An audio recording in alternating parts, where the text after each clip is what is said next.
நீங்கள் பார்த்துக் கொண்டிருப்பது தமிழ் தலைமுறை.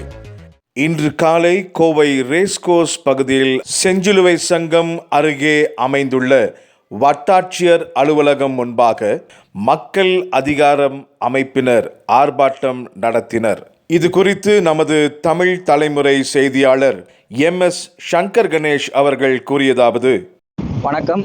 இன்னைக்கு பார்த்தீங்கன்னா மக்கள் அதிகாரம்ன்ற அமைப்பு அமெரிக்கா, இஸ்ரேல் ரெண்டும் சேர்ந்து பாலஸ்தீனத்து மேலே போர் தொடுத்து அங்கே இருக்க அப்பாவி மக்களை கொன்று குவிக்கிறத கண்டித்து உலகம் முழுவதும் நாடு முழுவதும் நடக்கிற போராட்டத்தை மையமாக வச்சு இங்கே கோயம்புத்தூரில் racecourse C2 racecourse police station பக்கத்தில் செஞ்சிலுவை சங்கத்துக்கிட்ட இப்போ மக்கள் அதிகாரம்ன்ற அமைப்பு பார்த்தீங்கன்னா போராட்டம் நடத்திருக்கு.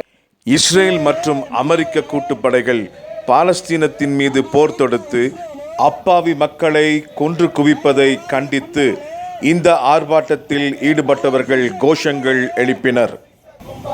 பாலஸ்தீனத்தை விட்டு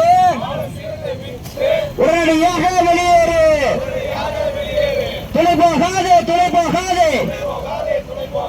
ஒன்றிய மோடி அரசு அமெரிக்க இஸ்ரேலுக்கு மேலாதிக்கம் வெறிக்கு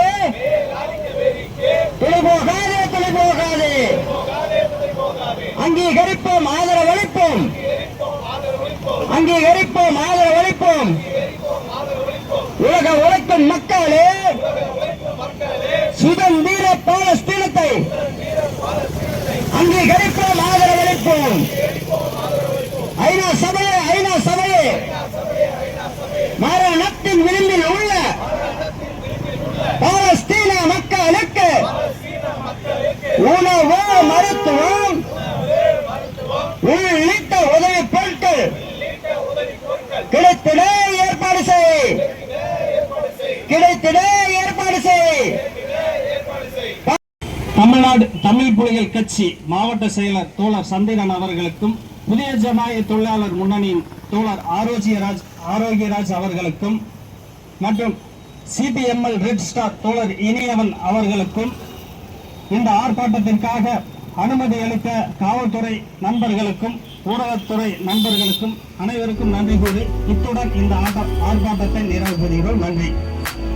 தமிழ் தலைமுறை செய்திகளுக்காக தலைமை நிருபர் திரு டில்லி பாபு அவர்களுடன் நிருபர் MS சங்கர் கணேஷ்.